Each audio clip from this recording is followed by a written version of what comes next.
সকলকে জানাচ্ছি আমার পক্ষ থেকে সকালে স্নিগ্ধ শুভেচ্ছা। কেমন আছেন সবাই? গ্রামীণ জীবনের নতুন আরেকটি ভিডিওতে সকলকে স্বাগত জানাই। আশা করছি আমার পরিবারের ছোট বড় নতুন পুরাতন সকল সদস্যরা বেশ ভালো আছেন। বেলা এখন সন্ধ্যে 7টা বাজে। চা নাস্তা খেয়ে একটু বসে পড়েছি গান শোনার জন্য। বাড়ি থেকে এসেছি, মনটা খুবই খারাপ। আজ আমার জীবনের সবচেয়ে ইম্পর্টেন্ট একজন মানুষের জন্মদিন। সেই জন্যই তো আইডিয়া নেওয়ার জন্য ল্যাপটপ খুলে বসেছি যে কী গান সিলেক্ট করা যায়। আর এখানে এসেছি দোকানে, ছোট ছোট কিছু ক্যান্ডেল নিচ্ছি আমি কম বাজেটের মধ্যে বার্থডে সারপ্রাইজ দেওয়ার জন্য।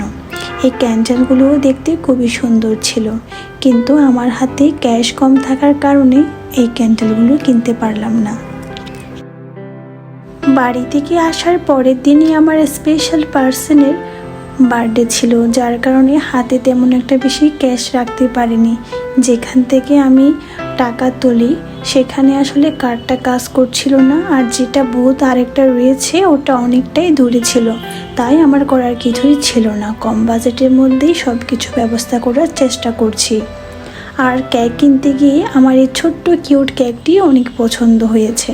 কেকটা যেহেতু ছোট, তাই এখানে বেশি কিছু লেখার কোনো স্পেস ছিল না। তবে যাই হোক, ছোটোখাটোর মধ্যে কেকটা আমার বেশ লেগেছে।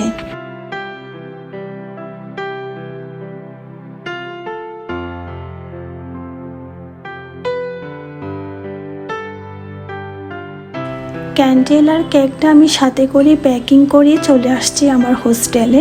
তো এখন আমি একে একে সব কিছু রেডি করব একদম 12টার আগে। তার মাঝখানে আবার হোস্টেলে সিরিয়াল দলে রান্না করতে হবে। আগে তো আমার পেটেও কিছু খাবার দিতে হবে, তাই নয় কি?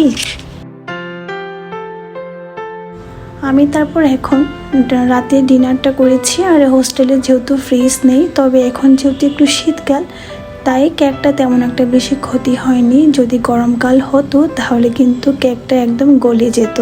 তো কেকটা এখনও ভালোই আছে, আমার খুবই সুন্দর লাগছিল কেকটা।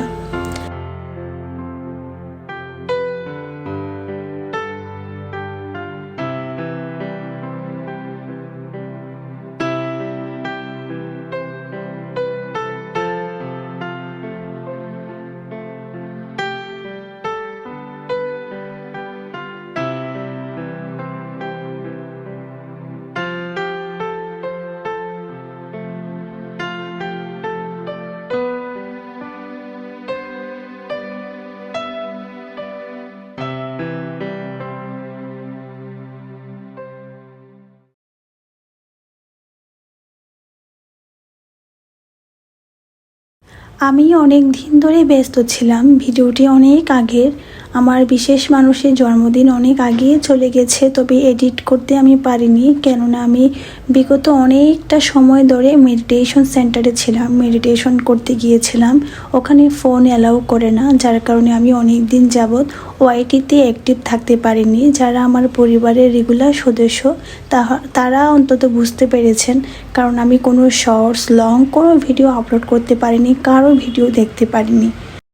আর আমি এখন সব শেষে আমার প্রিয় মানুষটির সাথে ভার্চুয়ালি এই মুহূর্তটা শেয়ার করছিলাম। আজকের ভিডিওটি এ পর্যন্ত। ধন্যবাদ সবাইকে।